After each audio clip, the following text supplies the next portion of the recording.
फिर उसको पूछा जाता है कि भारत के विद्यार्थियों को ये सारी की सारी जो शिक्षा दी जाती है, इसका कोई वर्गीकरण है, क्लासिफिकेशन है? तो वो बहुत सुंदर उत्तर दे रहा है, जो हमें इस पे रिसर्च आज जरूरी है करना। वो ये कह रहा है कि भारत के विद्यार्थियों को दो चीजें पढ़ाई जा रही हैं, एक तो शिक्षा है, दूसरी विद्या है। अब वो कहता है कि मुझे समझ में नहीं आता शिक्षा कौन सी है, विद्या कौन सी है। लेकिन मैं जितने भी गुरुकुलों में गया हूं, पूछता हूं क्या पढ़ते हो, तो कुछ विद्यार्थी कहते हैं हम शिक्षा ले रहे हैं, कुछ कहते हैं हम विद्या ले रहे हैं। ये विद्या क्या है, शिक्षा क्या है, मुझे समझ में नहीं आता, लेकिन ये हर गुरुकुल में मुझे सुनाई देता है। हमको समझना चाहिए कि शिक्षा और विद्या ये दो अलग चीजें होती हैं। आज के समय में हमने इन दोनों का खिचड़ी बना दिया है, और ऐसा खिचड़ी बना दिया है कि उसमें से चावल और मूंग की दाल को बीन पाना ही बड़ा मुश्किल हो गया है। नाम सब है विद्यालय और काम कर रहे हैं शिक्षालय का, है कि नहीं?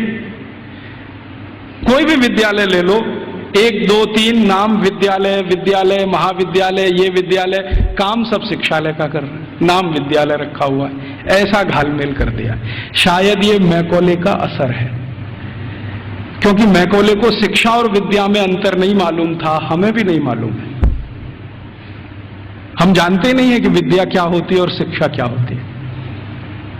विद्या जो है ना, अपनी जिंदगी को अध्यात्म के रास्ते पर ले जाने वाली, अपने जीवन को ऊंचा उठाने वाली, आत्मा का परमात्मा से मेल कराने वाली, मनुष्य शरीर छूटने के बाद हमारी आत्मा परमात्मा से मिल जाए, इन सब बातों को सिखाने वाली, धर्म क्या है, अधर्म क्या है, न्याय क्या है, अन्याय क्या है, श्रेय क्या है, अश्रेय क्या है, छोड़ने वाला क्या है, ग्रहण करने लायक क्या है, ये सब ज्ञान देने वाली या विवेक देने वाली ये तो है विद्याएं।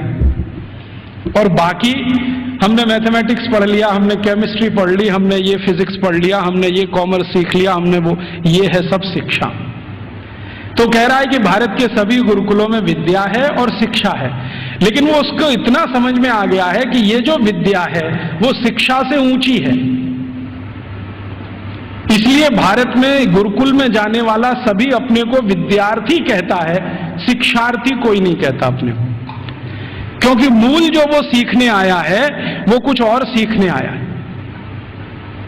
खाली गणित सीखने नहीं आया है, या खाली कॉमर्स सीखने नहीं आया, या खाली मेटलर्जी सीखने नहीं आया, विद्या सीखने आया।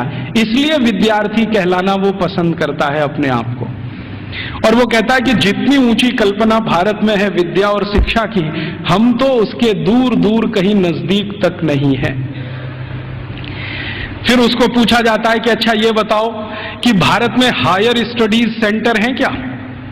तो कहता हाँ हैं। कितने हैं? तो संख्या गिना रहा है 15,800 कुछ। हायर स्टडीज सेंटर का मतलब क्या है? हायर स्टडीज सेंटर का माने विश्वविद्यालय। उनकी जो परिभाषा है ना, उस परिभाषा में विश्वविद्यालय, हायर स्टडीज सेंटर।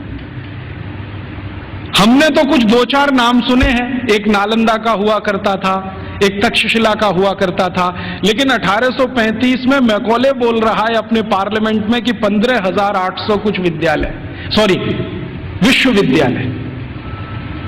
और वो ये कह रहा है कि ये जितने भी विश्वविद्यालय हैं ये किसी एक विषय के निपुण हैं, कोई एक विषय।